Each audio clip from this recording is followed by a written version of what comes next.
Yuk guys, ketemu lagi dengan kita di sini ya, masih di segmen Skelebati Info, di mana nanti di sini kalian bisa dapetin info terbaru dan terpanasnya guys. Oke, hari ini di tanggal 7 di bulan Agustus 2023, dan tidak bosan-bosannya guys, kita selalu ingatkan buat teman-teman semua untuk selalu mematuhi protokol kesehatan dimanapun kalian berada ya. Apalagi teman-teman ada di keramaian untuk aktivitasnya, karena di luar sana banyak sekali virus-virus dan juga penyakit ya yang mengancam kesehatan kita guys. Oke, kita langsung saja melihat ya bagaimana update dari global crypto market cap. Seperti yang terlihat dari data coin market cap di sini menunjukkan adanya penurunan meskipun tipis guys di 0,15%, dan tentu saja ini adalah efek kontribusi dari Bitcoin dan juga para rival-rivalnya ya. Dimana untuk Bitcoin dalam waktu 24 jam ini menunjukkan adanya penurunan atau bisa dibilang sideways ya.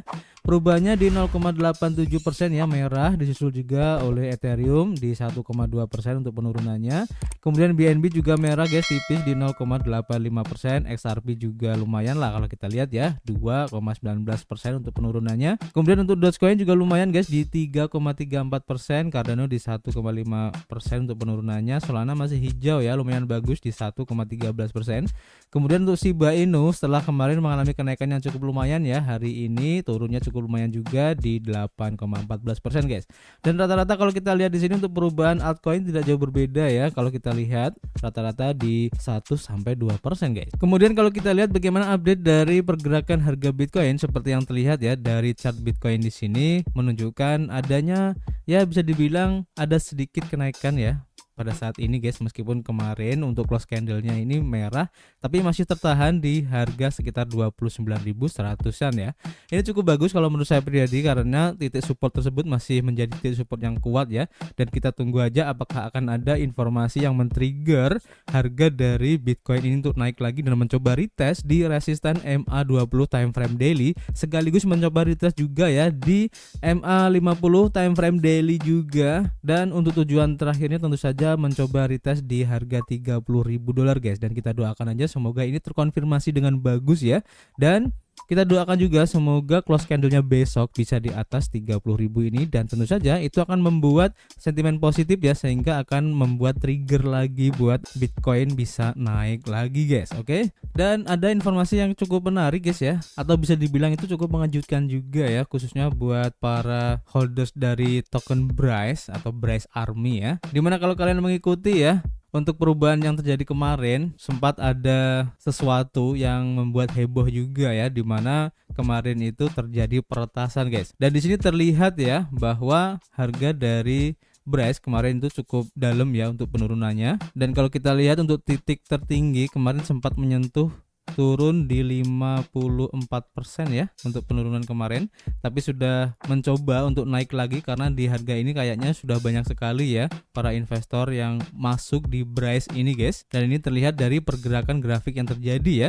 Dan untuk close candle-nya kalau menurut saya pribadi cukup bagus, dan ini sudah mulai ada kenaikan yang cukup lumayan ya. Kita nantikan aja apakah ini bisa terkonfirmasi naik lagi kemudian bisa menembus untuk titik resisten di sini ya. Kemudian untuk close candle-nya di area atasnya ini juga, maka bisa diasumsikan ya bahwa kedepannya Bryce masih bisa naik lagi guys ya. Nah pertanyaannya, kenapa kok kemarin itu bisa turunnya cukup lumayan ya?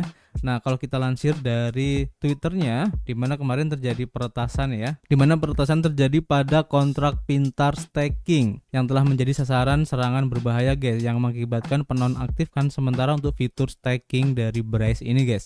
Dan tim dari Bryce sedang menyelidiki insiden tersebut dan akan segera memberi pembaruannya. Untuk lebih jelasnya, ini ada BSC scan-nya yang meng-scan ataupun men-tracking ya transaksi yang terjadi. Kalian bisa klik aja di sini, nanti akan dibawa ke halaman ini ya. Nah, di sini terjadi beberapa transaksi yang cukup besar ya untuk token Bryce itu sendiri. Nah, ini adalah transaksi yang terjadi dengan kuantiti yang cukup besar ya.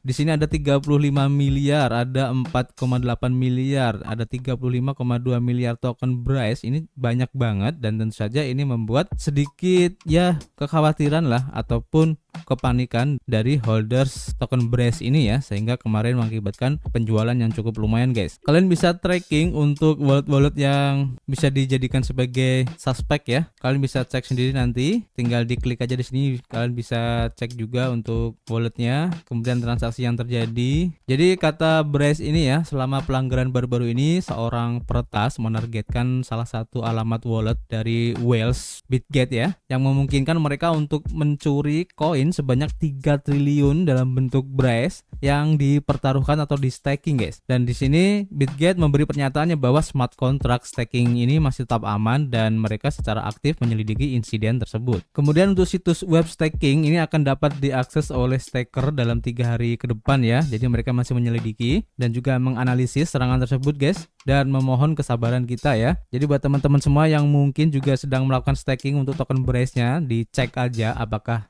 terjadi pencurian atau enggak. Tapi kalau dari pernyataan di sini yang diserang ini hanya salah satu whales atau holders besar ya dari token Bryce ini guys. Tapi tidak menutup kemungkinan ya holders yang lain ini bisa terkena dampak dari peretasan yang terjadi guys. Kemudian untuk update-nya, mereka telah menemukan bahwa peretas ini telah menggunakan Binance untuk menyetorkan BNB ke alamat wallet terlarang. Nah ini adalah alamat walletnya guys. Kalian bisa copy kemudian dipaste ya ke BSC Scan untuk men-tracking ya apa yang dilakukan. Dan kata Bitget sini, mereka telah memberitahu Binance dan juga meminta mereka ya untuk memberi kami informasi peretas sehingga Wales dari Bitget ini dapat memulai tindakan hukum ya terhadap mereka. Dan selain itu, Bitget menawarkan hadiah sebesar $100.000 ya dalam bentuk USDT kepada siapapun yang membantu untuk mengidentifikasi peretas ini guys. Jadi buat teman-teman semua yang mempunyai keahlian hacking ataupun pelacakan ya, kalian bantu untuk bisa melacak alamat wallet ini guys, siapa pemiliknya atau kira-kira kemana pergerakan ataupun arus perpindahan dari walletnya ya, khususnya untuk token Bitget ini, sehingga nanti bisa membantu tim dari Bitget ini supaya bisa menyelamatkan dana yang diretas ini guys. Dan tentu saja hadiah yang ditawarkan juga cukup lumayan besar ya. Di sini ada $100.000 ya dalam bentuk USDT. Oke. Nah, di sini saya coba ya untuk tracking juga untuk alamat wallet si peretas ini guys ya. Kalau kita pastekan di BSC Scan, maka di sini terlihat ya untuk BNB value ini sekitar $440.000 ya, dan balance-nya sekitar 1.800-an ya dalam bentuk BNB. Dan untuk kepemilikan tokennya ini totalnya ada di $37.000 ya. Kemudian untuk transaksi yang terjadi di BEP20 token ya, di sini memang banyak yang dipindahkan ya untuk token Bryce-nya. Kalian bisa cek sendiri nanti untuk lebih jelasnya ya, dan membantu investigasi dari tim Bitget ini guys. Oke, jadi kita doakan aja semoga peretasan yang terjadi di Bitget ini segera selesai ya dan tidak berlarut-larut, sehingga kepercayaan dari masyarakat untuk project dari Bitget ini bisa kembali pulih lagi seperti biasa dan bisa menaikkan kembali untuk harga tokennya sekaligus ekosistem yang dibangun di jaringan Bitget ini guys. Oke, kita lanjut ke informasi berikutnya ya. Kita lansir dari harian Finbolt, di mana China ini mengumumkan langkah-langkah agresif ya untuk mengatasi penipuan kripto dan juga AI. Jadi Partai Komunis Tiongkok telah membuat pengumuman yang tegas ya dan bersumpah untuk mengatasi meningkatnya gelombang aktivitas penipuan yang dilakukan melalui bentuk teknologi baru seperti teknologi mata uang kripto dan kecerdasan buatan ya atau artificial intelligence. Pemerintah menargetkan perusahaan-perusahaan telekomunikasi luar negeri yang dilaporkan mengeksplorasi teknologi baru untuk mengatur skema penipuan untuk memikat penduduk setempat agar melakukan kegiatan penipuan. Publikasi lokal Global Times melaporkan pada 5 Agustus kemarin. Resolusi tersebut disahkan dalam sidang pleno baru-baru ini, di mana Komite Politik dan juga Hukum Pusat Tiongkok menekankan perlunya pendekatan tata kelola yang sistematis dan kerangka hukum yang kuat untuk mengekang infiltrasi aktivitas ilegal di landscape digital negara tersebut. Di bawah skema penipuan yang disebutkan, laporan menunjukkan bahwa entitas yang beroperasi dari luar Tiongkok telah menggunakan taktik menipu seperti menyamar sebagai peluang kerja yang menggiurkan untuk merekrut korban yang tidak menaruh curiga. Dalam hal ini, para pelaku penipuan dituduh memanfaatkan teknologi seperti blockchain, metaverse, mata uang kripto, dan juga kecerdasan buatan atau AI untuk merancang alat kriminal yang lebih canggih dan tersembunyi guys. Khususnya untuk memerangi ancaman transnasional ini secara efektif, pihak yang berkuasa telah menganjurkan kolaborasi internasional yang diperkuat dalam menegakkan hukum untuk melakukan serangan bersama. Selain upaya penegakan hukum, pemerintah Tiongkok juga meningkatkan kampanye kesadaran publik dan inisiatif pendidikan. Upaya ini bertujuan untuk memberdayakan individu, terutama generasi muda yang lebih rentan ya terhadap skema semacam itu dengan pengetahuan dan keterampilan yang diperlukan untuk mengidentifikasi dan menggagalkan penipuan telekomunikasi dan jaringan. Perlu dicatat ya bahwa ketika China mengidentifikasi mata uang kripto sebagai jalan untuk penipuan, negara ini memiliki hubungan yang dingin ya dengan sektor ini guys. Dan sebagai contoh, pemerintah telah melarang aktivitas kripto, sebuah faktor yang di masa lalu mengakibatkan penjualan pasar yang signifikan guys. Namun di masa lalu ada indikasi bahwa negara tersebut mungkin akan melonggarkan sikap kerasnya ya terhadap kripto. Misalnya seperti yang dilaporkan oleh Finbold ya bahwa Mahkamah Agung China merilis pedoman mengenai perselisihan terkait mata uang kripto yang menyatakan bahwa penyelesaian hutang menggunakan sejumlah hasil aset digital akan dianggap sah jika kedua belah pihak disetujui atau setuju ya. Dan tentu saja yang dilakukan oleh China ini kalau menurut saya pribadi saya setuju aja karena tujuannya tentu saja untuk melindungi nasabah ya dan juga masyarakat. Dalam hal ini adalah penipuan dan juga peretasan mungkin bisa terjadi juga guys ya. Jadi cukup menarik. Dan kita lanjut ke informasi berikutnya, kita lansir dari harian Crypto Intelligence ya. Dimana di sini diinformasikan bahwa CEO dari Coinbase menegaskan komitmennya ya ke Amerika Serikat di tengah ketidakpastian peraturan guys. CEO Coinbase yaitu Brian Armstrong telah menyatakan tanggapan yang beragam ya mengenai rencana perusahaan di tengah ketidakpastian peraturan di Amerika Serikat. Meskipun menghadapi gugatan dari Komisi Sekuritas dan juga Bursa Amerika Serikat SEC dan pengawasan dari regulator negara bagian atas layanan stakingnya, Armstrong menyatakan ya pada 4 Agustus bahwa Coinbase tetap tinggal di Amerika Serikat guys. Dia menekankan ya bahwa meninggalkan negara itu saat ini bahkan tidak ada dalam ranah kemungkinan dan bahwa tidak ada rencana darurat untuk langkah seperti itu guys. Namun ya, sikap ini kontras dengan komentar Armstrong di sebuah acara fintech di London pada bulan April, di mana dia menyebutkan kemungkinan merelokasi kantor pusat Coinbase ke negara yang lebih ramah terhadap kripto karena kurangnya kejelasan peraturan di pasar Amerika Serikat. Meskipun demikian ya, dia kemudian meyakinkan para pemegang saham bahwa Coinbase tetap 100% berkomitmen untuk pasar Amerika Serikat dalam jangka panjang. Dan pada tanggal 4 Agustus, tim hukum dari Coinbase mengajukan mosi untuk membatalkan gugatan tersebut, menuduh bahwa komisi tersebut telah melanggar proses hukum, menyalahgunakan kebijaksanaannya dan menyimpang dari interpretasi hukum sekuritas sebelumnya. Hasil dari SEC terhadap Coinbase dapat memiliki implikasi yang signifikan ya bagi perusahaan mata uang kripto lainnya yang beroperasi di Amerika Serikat. Khususnya dalam gugatan terpisah terhadap Ripple, seorang hakim federal memutuskan pada bulan Juli bahwa XRP sebagian besar tidak dianggap sebagai sekuritas menurut standar SEC guys. Keputusan ini telah dikutip oleh anggota parlemen dan pengacara termasuk kepala petugas hukum Coinbase Paul Grewal untuk membela perusahaan kripto. Ketika landscape peraturan terus berkembang ya, Coinbase tetap teguh dalam komitmennya terhadap pasar Amerika Serikat, tetapi pertarungan hukum yang sedang berlangsung dan ketidakpastian dapat mempengaruhi keputusan jangka panjangnya ya terkait keberadaannya di negara tersebut guys. Industri mata uang kripto mengamati kasus ini dengan cermat karena dapat menjadi presiden penting ya untuk tindakan regulasi di masa depan dalam ruang aset digital yang berkembang pesat tentunya guys. Jadi menarik untuk mengikutinya dan kita lanjut ke informasi berikutnya ya. Kita lansir dari Cointelegraph dan di sini diinformasikan bahwa TVL atau total value lock dari Huobi guys atau exchange Huobi ini turun menjadi 2,5 miliar dolar ya, menyusul di tengah adanya rumor kebangkrutan dan juga investigasi di China guys. Jadi pertukaran ini menghadapi rumor yang sedang berlangsung tentang cadangan stablecoin-nya dan dugaan penyelidikan oleh pihak berwenang Cina. Pertukaran mata uang kripto Huobi telah mengalami arus keluar senilai 64 juta dolar ya antara 5 sampai 6 Agustus kemarin di tengah rumor yang sedang berlangsung tentang solvabilitasnya ya dan bahwa pihak berwenang Cina sedang menyelidiki para eksekutifnya.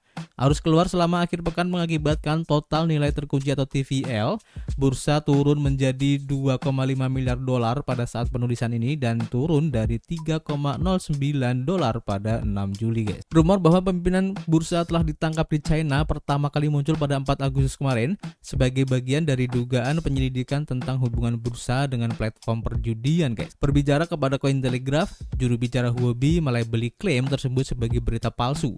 Rumor muncul karena pihak berwenang dilaporkan memperketat kontrol atas pertukaran mata uang kripto di daratan Cina. Cointelegraph telah mengetahui ya bahwa setidaknya satu eksekutif tingkat C ini telah meninggalkan Huobi selama beberapa minggu terakhir. Meskipun tidak jelas ya apakah kepergiannya terkait dengan penyelidikan di China. Di platform media sosial X atau Twitter, ini kepala media sosial Huobi mengatakan ya bahwa rumor tersebut tidak benar dan bahwa bursa tersebut saat ini baik-baik saja. Pertukaran kripto diduga menghadapi masalah solvabilitas juga. Eksekutif fintech dan angel investor Adam Shokran mencatat dalam serangkaian postingan bahwa perusahaan tersebut bisa bangkrut ya karena ketidakkonsistenan dalam kepemilikan Tether atau USDT. Didukung oleh data on-chain yang tersedia di DeFi lama, Shokran juga menunjukkan ya bahwa di seluruh USDT dan USD Coin digabungkan, maka Huobi memiliki kurang dari 90 juta dolar aset pada 5 Agustus kemarin. Namun ya, audit dari Merkle Tree terbaru dari bursa mencantumkan ya bahwa pengguna Huobi memiliki 630 juta dolar dalam bentuk USDT dan saldo wallet 631 juta USDT, dan demikian bunyi utas tersebut. Menurut Shokran, Huobi sangat bangkrut guys. Menurut data dari DeFi lama ya pada 6 Agustus, di mana wallet dari Huobi hanya menyimpan 72 juta dolar dalam USDT dan USDC jika digabungkan. Huobi tidak segera menanggapi permintaan Cointelegraph untuk mengklarifikasi rumor kebangkrutan dan ketidaksesuaian antara data on-chain dan laporan auditnya.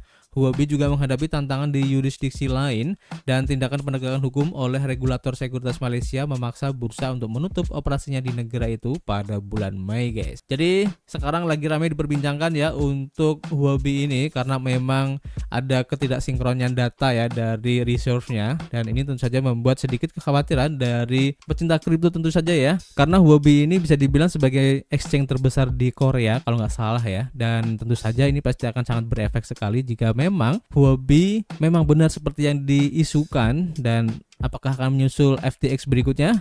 Wow, ini sangat mengerikan guys ya. Kita akan update lagi nanti perkembangannya dari Huobi ini, dan kita lanjut ke informasi yang terakhir. Seperti yang dilansir ya dari harian Bitcoin Systemi bahwa Binance ini merilis ya untuk laporan cadangan atau bukti reserve-nya ya yang terbaru guys untuk Bitcoin dan juga 29 altcoin yang lain guys. Dimana di sini untuk pertukaran mata uang kripto, Binance mengumumkan jumlah Bitcoin dan juga altcoin yang ada di dalam perbendaharaannya atau reserve-nya ya dalam laporan cadangan terbarunya guys. Dan Binance sebagai bursa mata uang kripto terbesar di dunia berdasarkan volume perdagangan menerbitkan laporan cadangan bulan Agustus di 2023 ini yang mengungkapkan jumlah aset digital yang dipegangnya dan rasio cadangannya terhadap saldo bersih pelanggan. Menurut laporan tersebut ya, Binance memiliki lebih dari cukup cadangan untuk menutupi semua simpanan pelanggan di semua mata uang kripto yang didukung. Rasio cadangan dihitung dengan membagi saldo bersih Binance, yaitu jumlah koin yang dimiliki Binance, dengan saldo bersih pelanggan, yaitu jumlah koin yang disimpan pelanggan di Binance. Rasio cadangan 100% berarti Binance memiliki jumlah koin yang sama persis dengan pelanggannya. Sementara rasio cadangan lebih dari 100% berarti Binance memiliki lebih banyak koin daripada pelanggannya guys. Nah, berikut ini adalah jumlah Bitcoin dan juga altcoin yang dipublikasikan ya oleh perusahaan dalam laporannya guys. Kalian bisa cek nanti untuk lebih jelasnya, untuk rinciannya di sini ya. Untuk kepemilikan dari Bitcoinnya berapa, Ethereum, BNB, USDT, BUSD, USDC, dan beberapa altcoin yang lain ya, antara lain seperti ada Litecoin, SRP, Link, OneInch, dan beberapa altcoin besar lainnya. Kalian bisa cek nanti di sini ya untuk reserve dari Binance ini. Dan tentu saja ini membuktikan ya bahwa ketahanan ataupun kekuatan ya dari fund ataupun pendanaan dari Binance ini bisa dibilang sangat aman guys ya, meskipun belakangan ini sering terjadi ya hal-hal yang tidak diinginkan ataupun berita-berita buruk yang mengancam Binance ya. Dan tentu saja ini menarik karena dengan hadirnya laporan ini membuktikan bahwa Binance ini masih sangat solid, dan ini membuktikan bahwa isu-isu ataupun rumor-rumor yang berkembang kemarin ini bisa diselesaikan dengan baik ya. Dan ini juga membuktikan bahwa komunitas sekaligus para pecinta dari Binance itu sendiri ya, ini sangat solid juga ya, yang membuat Binance ini bisa masih bertahan hingga detik ini guys. Ini menarik, dan kita nanti akan update lagi jika ada informasi yang menarik ya, khususnya untuk Binance dan beberapa exchange yang lain yang bisa dibilang lagi ada masalah ya. Nanti kita akan update lagi guys, dan seperti biasa kita masih menunggu kritik dan saran kalian di kolom komentar. Nanti kita bisa ngobrol banyak di dalamnya, dan yang pasti guys, kita akan ketemu lagi di informasi berikutnya. Peace.